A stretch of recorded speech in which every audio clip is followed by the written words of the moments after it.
What's going on, YouTube? Welcome back to another video of Scoop's World, and it's your boy Scoop. And today we have the top 5 most underrated players in the 2020 NBA draft.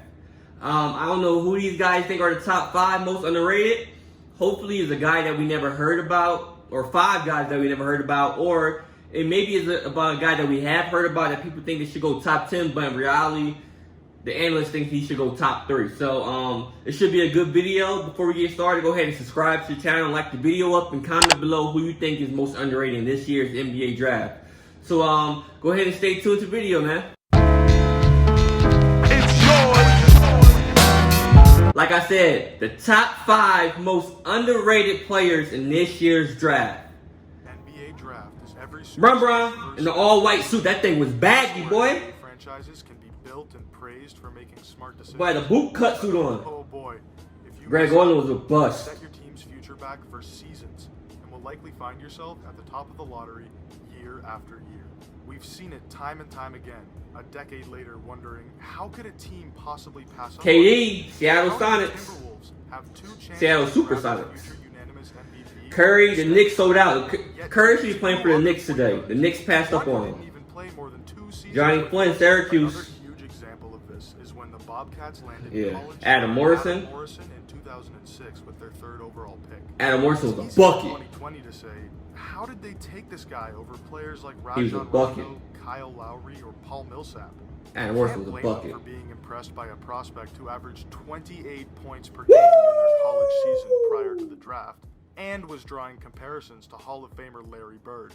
But with the countless amount of hours put in by scouts, many fans hope their teams are educated enough to look on the stats. The 2020 NBA draft definitely isn't garnering nearly as much hype as last year's, or even the ones before it. Many casual basketball fans learn about prospects through March Madness, which was stripped from us this year due to the pandemic, leaving even the top players in the draft not being well known.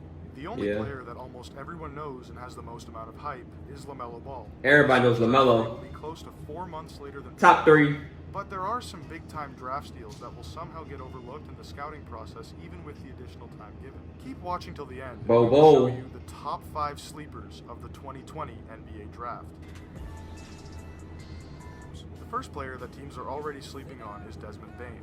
He's a 6'6" combo. Never heard of him. TCU that is projected to go in the 2nd round of this Second round?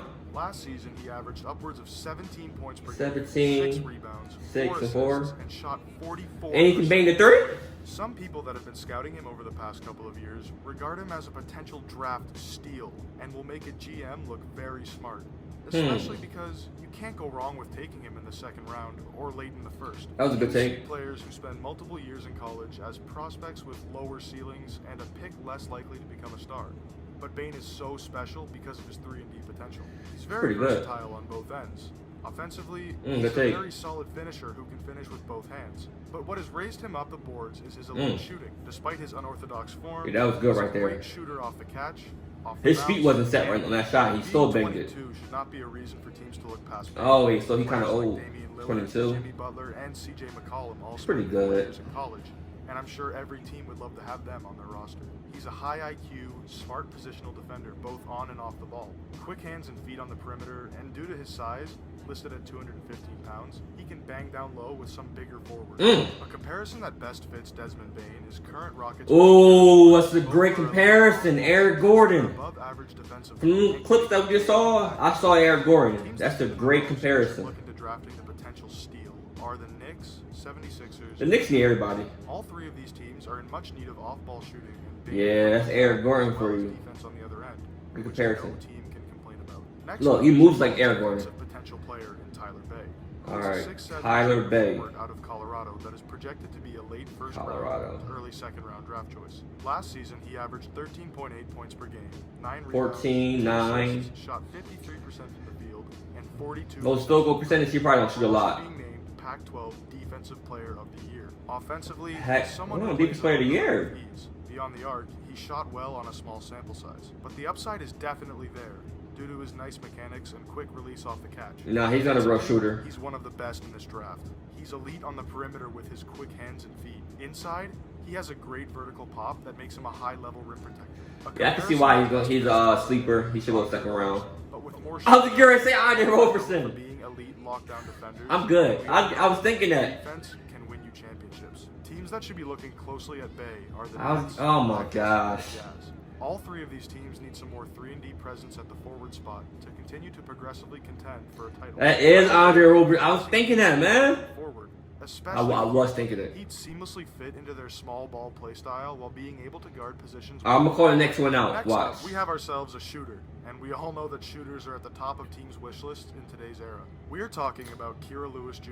Kira Lewis Jr. Sophomore lead guard. All right, I'm going to see who he play like. Go mid to late first round.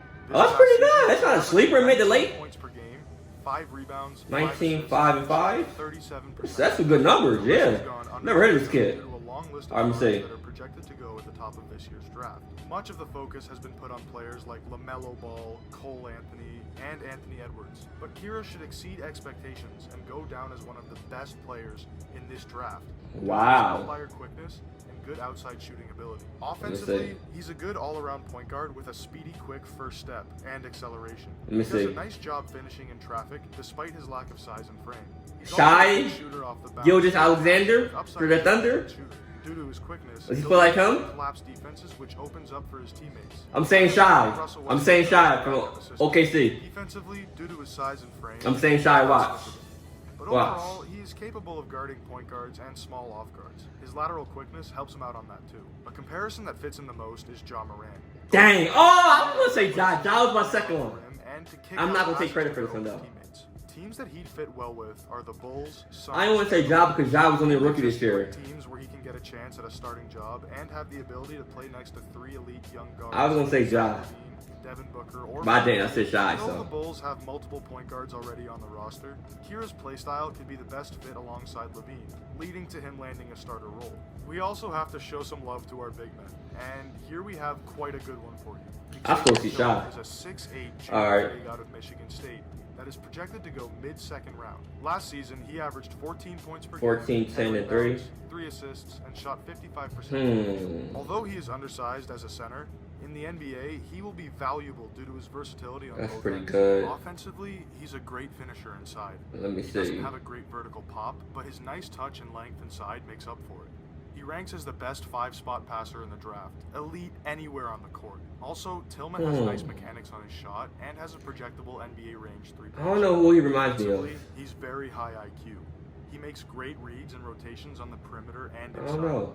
Even though he's not a great athlete, his timing in terms of rim protection makes him a big threat inside. A comparison that fits him the best is Al Horford. Both are somewhat undersized for their positions and are good. I wasn't thinking Al, but that's a pretty good comparison. Al's a good passer as well. Timberwolves and Heat. All three teams could very well use And him as a the potential defensive Timberwolves need presence everybody, don't they? outside in a backup role. With 3 years of college experience, Tillman could come in and have an immediate impact for a rising team. What better way to end this list than with an elite shooter who can catch flame at any given time? All right, I gotta get this guy right. 6'5" sophomore Isaiah off-guard from Joe. Arkansas that projects to be a second-round pick in this year's All right, draft. I'm gonna get this He one right. averaged 17 points per game, 17, rebounds, 4. 2 assists, and shot 38%. He shot 11 threes per game? 11 3-point attempts per game. This boy's shooting, Joe's shooting. 180-pound frame could be a worry. Okay. But he's already shown signs of getting bigger. He's gotten stronger. He's put on good muscle weight. You can see that. Arkansas insider Kevin McPherson said after seeing Isaiah in May. Offensively, he is an elite three-point shooter and efficient from beyond the arc on the countless attempts he takes. Kelly Oubre? He's a very good off-ball player due to his relocation Kelly Oubre? skills and his ability to catch and shoot and be a movement shooter at a high level.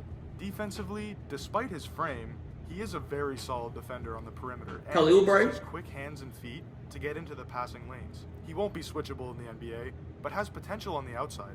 A comparison that fits him the most is rookie Tyler Hero. Both are great shooters from anywhere, can catch fire. I was not thinking Tyler Hero. And are solid defenders on the perimeter at the 2 guard. Teams that fit Well, I can see the why I best said are that. the Warriors, Rockets, and the Wizards. Joe would excel in an offense that depends on a lot of 3-point shooting.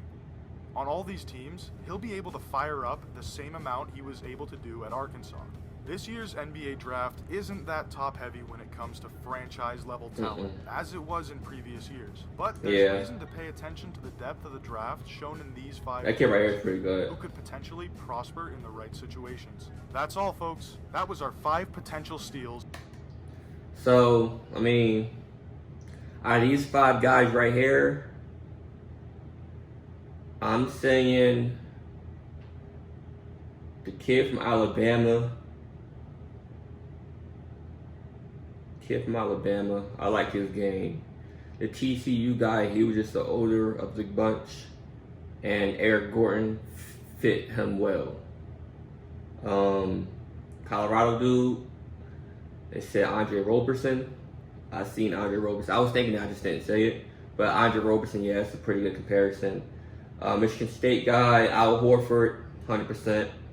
The Arkansas, they said Tyler Hero. I wasn't thinking Tyler Hero. And I mean, I see why they said it, but these are your 5. These are your 5 most underrated players in the 2020 NBA draft. So go ahead and comment below. Do you agree with this list? Do you think any of these guys shouldn't be considered underrated and they're just not that good in your opinion? And also comment, who do you think is the best player out of these 5? So if you have not, go ahead and subscribe to the channel, like the video up, and go ahead and comment those things, man. It's your boy Scoop. Until next time, peace.